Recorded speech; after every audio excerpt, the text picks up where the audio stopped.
네, 안녕하십니까. 장기표입니다.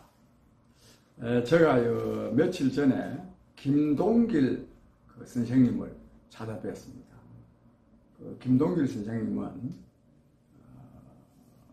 지금 금년에 연세가 93입니다. 그런데도 이 유튜브 방송을 하는데 많은 사람들이 많은 시청하고 있습니다. 특히 김동길 선생님은 미국에서 공부도 오래 하셨고 또 링컨에 대해서 전공을 정말 전공하셨다 할 정도죠 아마. 그래서 해외 동포들이 많이 듣습니다.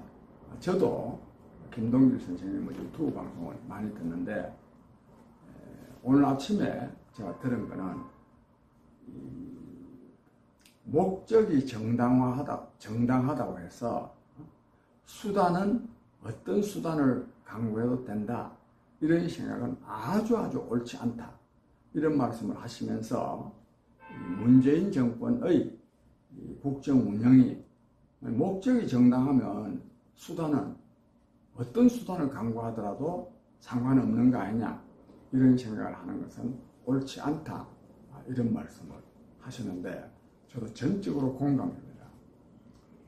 사실 민주주의라는 것은 목표도 중요하지만 사실 수단이 그 목표를 이루기 위한 과정이 민주적이어야 됩니다.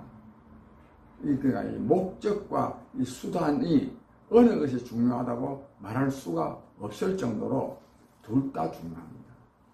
그런 점에서 김동길 박사님께서 수단도 정당해야 된다. 그러면서 특히 오늘 글의 제목은 원칙이 중요하다.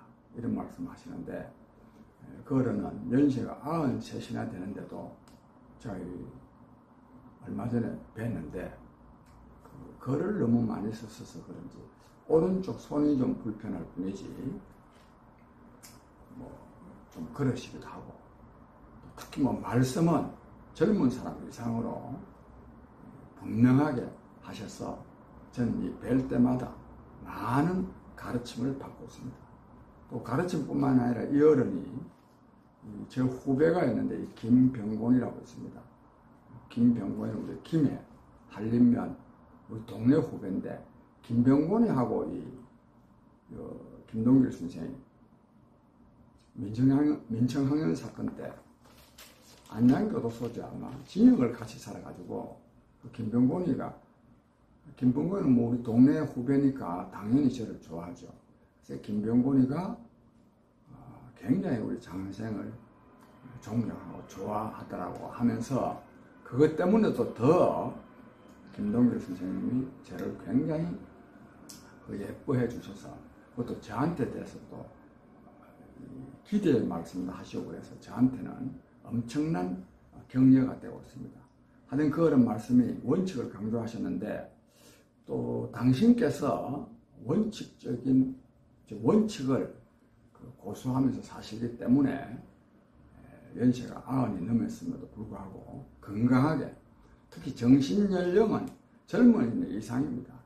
저는 그 어른보다 근 20살 가까이 젊음에도 불구하고 저보다 더 총명하시다 싶어서 정말 원칙에 입각한 삶을 살아야 되겠다 하는 생각을 제가 다짐하게 됩니다. 근데 문재인 정권이 전혀 그렇지 못하거든요.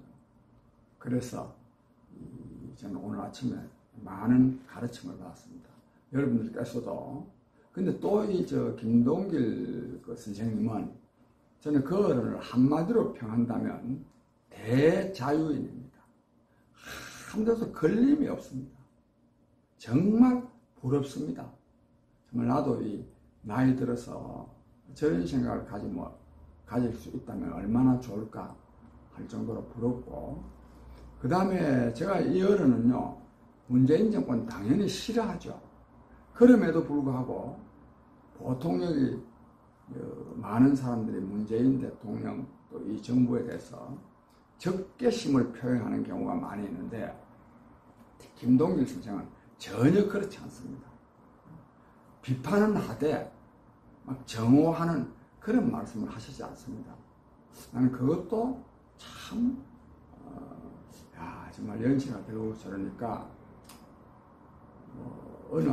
어떤 세력에 대해서 아무리 그것이 잘못한다 하더라도 적개심까지는 가지지 않는 것이 옳다. 그래 싶어서 제가 감히 그걸 따라갈 수 있을지, 실천할 수 있을지는 모르겠지만, 저도 하여튼 너무 또 이 잘잘못이라는 게 상당히 상대적인 측면이 있기 때문에 너무 정오하는, 또 저주하는, 또 적개심을 갖는 그런 일은 없어야 되겠다. 저도 이런 생각을 합니다. 말랐으니까 제가 이런 말씀을 하나 우리 시청자 여러분들 꼭 말씀드리고 싶은데, 우리가 살다가 보면 억울한 일을 많이 당합니다. 부당한 일을 많이 당합니다.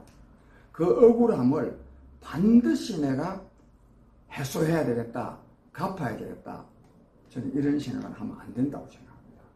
너무 그 생각을 강하게 하면 이 세상의 질서가 유지되기가 어렵고 또 자기 자신한테도 해롭습니다.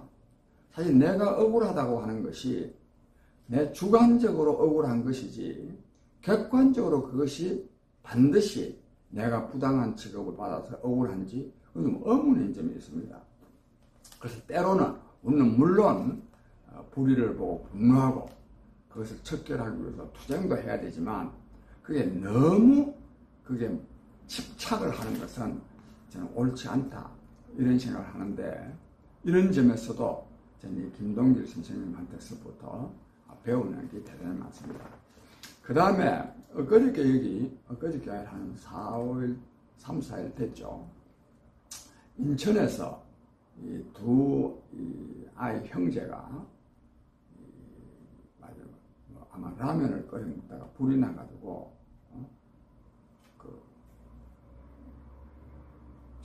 화상을 입어가지고 지금 5일째인가요? 지금 병원에 입원했는데 의식을 못 차리고 있는데, 그 이제 불이 많이 나죠. 근데 이 원인이 혼자 사는 어머니가 아이들을 평소에도 제대로 돌보지 않아서 이런 일이 생겼다. 저는 이 뉴스를 보면서, 근데 이 뉴스만이 아닙니다. 요 근간에 자식이 부모를 학대하는 경우도 많이 있지만, 저는 그건 정말 잘못됐다고 생각해 왔는데, 그보다 더 잘못된 것이 있는데, 이건 잘못됐다 말하기도 어려워요. 부모가 자식을 학대하는 경우, 있을 수가 없는 겁니다. 이거는 부모가 자식한테 잘하라 말하라, 도덕률이 어떻다, 법이 어떻다, 이런 말 할 필요가 없어요. 이는 본능입니다. 본능. 그런데 이 본능조차도 파괴되는 이런 세상이 좀 되어가고 있어서, 저는 모든 사람이 정말 행복하게 살 수 있는 그런 세상을 건설하기 위해서 정치를 하는 사람으로서 요즘 굉장히 회의하게 됩니다. 정말 상식적 의미에서의 바른 정치를 이루기도 어려운데, 이 인간들이 안고 있는 이 근본적인 문제들을 해결할 수 있는 그런 정치를 과연 해낼 수 있을까? 이래 싶어서 제가 굉장히 회의하는 때가 많습니다.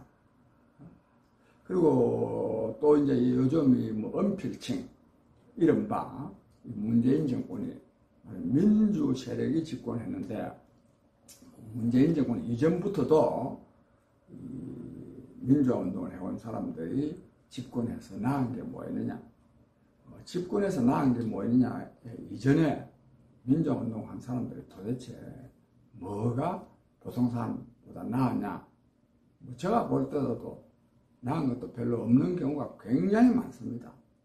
또 개인적으로도 그렇지만 사회적으로도 굉장히 민주 세력이 집권해서 뭐가 나아졌는지 말하기가 어렵습니다. 이런 때 저는 사실 민주화운동을 온몸으로 한 사람입니다. 사실 요즘도 징역 사는 게 다 힘들지만, 옛날에는 징역 사는 것보다 더 힘든 것이 잡혀가서 두드려 맞는 겁니다. 징역을 뭐 몇십 년을 살든지 간에 하여튼 두드려 맞는 게 진짜 겁났습니다. 저는 그런 것을 한두 번도 아니고 수십 차례 겪으면서 해오면서 그런 대로 민주화가 이루어지는데, 민주화된 이후의 세계가 이렇게 지금 요즘처럼 지금 나라가 개판인 때가 없습니다. 경제도 어렵고 국가 안보도 어렵고 교육도 어렵고 여러 가지 어렵지만은 진짜 문제는 인간의 이 기본이 파괴되고 있습니다. 기본이, 상식이 무너지고 있습니다. 어느 한쪽에서 이제 불의가 일어나서 공격하면 그 불의를 정의락합니다. 이 후한무치가 아니며 넘어서 적반하장입니다. 적반하장. 저는 그런 걸 보면서 정말 이런 나라 만들려고 민주화 운동을 해왔느냐 하는 이런 자괴감을 가질 때가 많이 있습니다. 그런데 요컨대 이 부분 오늘 길게 말씀드릴 수는 없고, 그래서 저는 그러나 이 시청자 여러분, 또 우리 국민 여러분, 저는 사실 이런 일들을 보면서 바로 이런 말하자면 부모가 자식을 학대하는, 그리고 또 이 기본이 파괴되는, 또 이런 일들이 일어나지 않는 세상을, 나라를 건설하기 위해서 정치를 하고 있고, 또 그런 나라를 건설할 수 있는 사상과 이념과 정책을 준비해 두고 있다고 자부하는 사람입니다. 사실 이 장기표의 자아실현 정치론은, 장기표의 정치혁명, 장기표의 행복정치론은 행복정치론이라는 이름으로 책으로 정리해놓은 데는 이런 나라가 없는 세상을 건설하려고 합니다. 이와 관련해서 오늘 아침에 신문을 보니까 예술인들에게도 고용보험을 적용을 하는 법을 지금 만들고 있답니다. 예술인들에게도. 그렇습니다. 요즘 이 살기가 어려우니까 말하자면 이 문화예술의 수요가 별로 없는 겁니다. 예술은 굉장히 우리의 삶에 필요한데도 불구하고 당장 살기가 어려우니까 예술인들이 그냥 활동을 할 수가 없어요. 그럼 결국은 누구 손해입니까? 예술인만 손해가 아니라 우리 국민 모두가 손해라는 말을 적절치 않지만 삶이 피폐해집니다. 그래서 예술인들이 정상적인 활동을 할 수 있어야 되는데, 이런 문제의식에서 예술인들에게도 고용보험이 지급될 수 있도록 하자. 그래서 특히 문재인 정권이 전 국민 고용보험 지급될 수 있도록 하자. 국민 여러분. 그래서 이 내용을 제가 보니까 이게 이래가 되겠어 이게? 월 평균 50만원 미만 소득을 올린 예술인은 고용보험 적용을 제외하도록 했다. 아이, 50만원 소득이 안 되는 사람은 고용보험에서 제외한다. 근데 이제 이렇게 할 수밖에 없는 또 이유는 있어요. 뭐냐면 고용보험도 보험입니다. 보험이니까 보험료를 평소에 내야 돼요. 그래야 어려울 때 보험료를, 급여를 받을 수 있거든요. 고용보험 급여를 받을 수 있거든요. 그래서 이거 너무 그냥 돈 없는 사람한테는 보험료를 거의 거둘 수가 없으니까 50만원 이하 소득한테는 고용보험 대상에서 제외한다. 국민 여러분, 이 보험, 사회보장의 진짜 혜택을 받아야 될 사람은 누굽니까?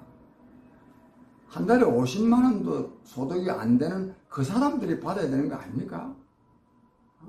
근데 우리나라는 지금 그런 게 아닙니다. 보험할 수 있는 사람들, 이게 이제 이 사회보장이 있고 사회보험이 있는데, 사회보장은 이런 조건이 없어요. 무조건 하고 어려우면 지급하는 게 사회보장이고, 공적 자금으로. 보험은 자기가 보험료 내가, 근데 그 외에 뭐 이 규정을 내가 다 여기서는 말할 수가 없는데 너무너무 복잡해요. 내가 이거 하면 읽으려고 나도 이거 꽤나 이런 문제에 대해서 제가 이제 사회보장 문제에 대해서 전문가입니다. 이게 전문가로 자처합니다. 저만큼 이 사회보장제도에 대해서 많이 아는 사람이 별로 많지 않습니다. 너무 복잡해가지고 어떻게 이걸 계산을 합니까? 월 평균 보수보다 22% 이상 감소한 경우 실업거들 몇 개월, 그것도 또 몇 개월 있더라고. 직전 1년 중 5개월 이상 전년 월 평균 보수보다 20% 이상 감소한 경우 실업계벌을. 어려웠어요. 알 수가 없어요. 제가 여기서 결론만 딱 말씀드렸는데 이런 식으로는 해결이 안 됩니다. 어떻게 되느냐? 모든 국민의 의식주, 의료, 교육은 보장하는 그런 사회보장제도가 확립돼야 됩니다. 이걸 케이스 바이 케이스로요. 뭐 또 예술인만 그렇습니까? 온갖 종류의 특수 고용직이 얼마나 많습니까? 그 하나하나 쫓아다니면서 한다고 됩니까 이게? 안 됩니다 이게. 이렇게 하면요. 사회보장비가 더 많이 들고 사각지대, 즉 혜택을 전혀 못 받는 사람은 못 받는 사람들이 생기고 비용은 비용대로 더 많이 들고 부정은 부정대로 더 일어납니다. 전면적으로 사회보장제도를 실시해야 됩니다.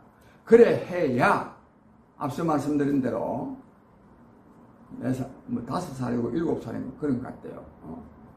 저 엄마가 말이요. 저는 참 이거는 뉴스를 잘 못 봤는데 막 문을 밖에서 잠가놓고 나가지 않았을까 싶어요. 안 그렇다면 불이 났으면 밖으로 뛰어나오면 되지. 이런 불행한 사태가 안 생기게 하려고 그러면 어찌 되느냐? 사회보장제도가 확립되어 가지고 누구나 의식주, 의료, 교육에 대해서는 걱정 안 해도 되도록 이래야 됩니다. 이게 비용이 적게 듭니다. 근데 우리나라 지금 이 보수 세력들은 맨날 퍼주기 공격하고 말이요. 공짜는 없다 하고 그 전부 다 틀린 주장입니다. 내가 오늘 요 말씀을 드리고 이거는 오래전에 제가 이런 말씀을 많이 드렸기 때문에 제가 이제 더 자세한 구체적인 정책은 말씀드리지 않겠습니다. 그 다음에 제가 이 주미애 장관 아들 군무 이탈, 탈령, 또 뭐 병각 뭐 이런 문제와 관련해서 딱 요 말씀만 드리고 싶습니다. 이 주미애 씨 뉴스는 계속 나오네요. 만약에 주미애 씨 아들 이 병가 문제, 휴가 문제가 아무 문제가 없었다면 왜 지금까지 그걸 딱 조사를 해가지고 문제 없다는 것을 밝히도록 하지 않았을까요? 주미애 씨가 법무부 장관 아닙니까? 장관인데 자기 아들이 만약에 모함을 받고 있다면 그것도 마침 또 검찰에 고발되어 있으니까 검찰에서 말이야 엄정하게 조사하시오. 이랬을 거 아닙니까? 근데 지난 1월 달에 이 고발되어 있는 사건을 이때까지 처리되지 않은 것만 하더라도 너 죄를 너가 알렸다. 주미애 씨가 볼 때 이 자기 아들이 지금 이 범법 행위가 범법 사실이 있기 때문에 이걸 하지 않은 거 아니겠어요? 그 다음에 아무 그 혐의 사실이 없다면, 즉 범법 사실이 없다면 누가 검사를 하든 수사를 하든 자기가 법무부 장관인데 그대로 맡겨놓지 않았겠습니까?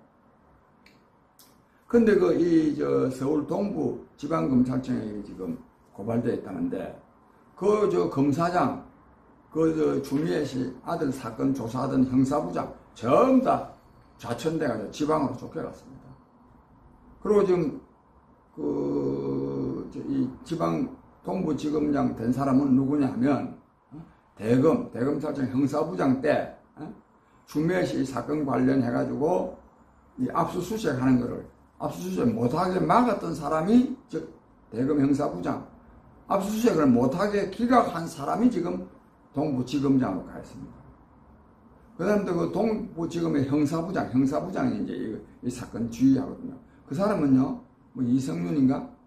서울지검, 그 추미애 씨하고 한 패거리, 그 서울지검 이성윤 지검장의 고등학교 후배가 지금 거기 가서 지금 막아서 나와 있습니다. 이 수사 믿을 수 있겠습니까, 이게?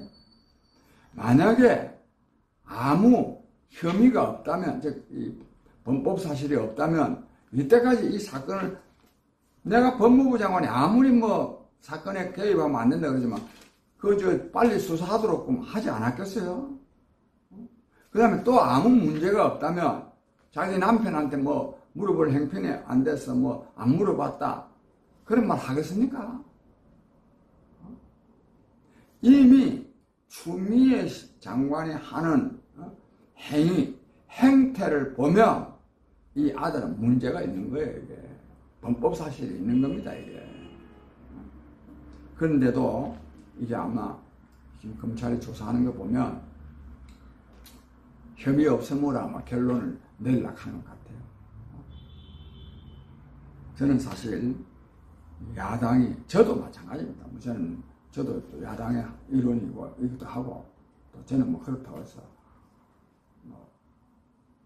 지금 뭐 국민의힘 당원으로서의 뭐 그런 느낌이 좀 약한 편입니다. 솔직히 말하면. 그런데 저는 이 추미애 씨 같은 사람이 계속 법무부 장관으로 두어서는 절대 안 된다고 생각합니다. 저도 그래서 이번에 이 사건 처리하는 걸 보면서 저도 나름대로 제가 했던 특단의 조치를 취할 그런 생각을 지금 하고 있습니다. 저는 야당도 그래야 된다고 생각합니다. 저 국민의힘도 이 추미애 씨가 그냥 뭐 대정부 질문에서 뭐 말 좀 했다고 해서 그대로 그냥 추미애 씨가 계속 법무부 장관 하고 있으면 그대로 두는 이런 일은 절대로 해서는 안 된다. 그렇게 생각합니다. 그 다음에 좀 제가 다른 말씀을 하나 드리겠는데, 이 김명수 씨가 대법원장인데요. 이 사람은 지금 참 큰일입니다. 이 사람. 지금 이 선거소송은 대법원에 계류되어 있는 당선무효, 선거무효 소송은 6개월 안에 처리하게 되어 있어요. 그런데 6개월이 지금 내일 모레입니다. 지금 10월 중순 되면 6개월입니다. 한 건도 지금 처리를 하고 있지 않습니다. 또 여기다가 김경수 경남도지사, 이 사람은 드루킹 사건에 연루돼가지고 실형을 지금 1심에서 2년을 받고 있습니다. 아직도 지금 재판, 이번 11월 6일 날 재판을 한다고 합니다만, 이렇게 지금 지연되면 안 됩니다. 이 민주주의의 중요한 핵심적 가치 중에 하나가 뭔가 하면 법치주의입니다. 법치주의. 지금 법치주의가 파괴되고 있는데, 이에 대한 중요한 책임이 물론 문재인 대통령과 이 정권에 있지만 김명수 대법원장에도 있습니다. 제가 오늘 여기까지 말씀드리고 다음에 또 말씀드리겠습니다. 감사합니다.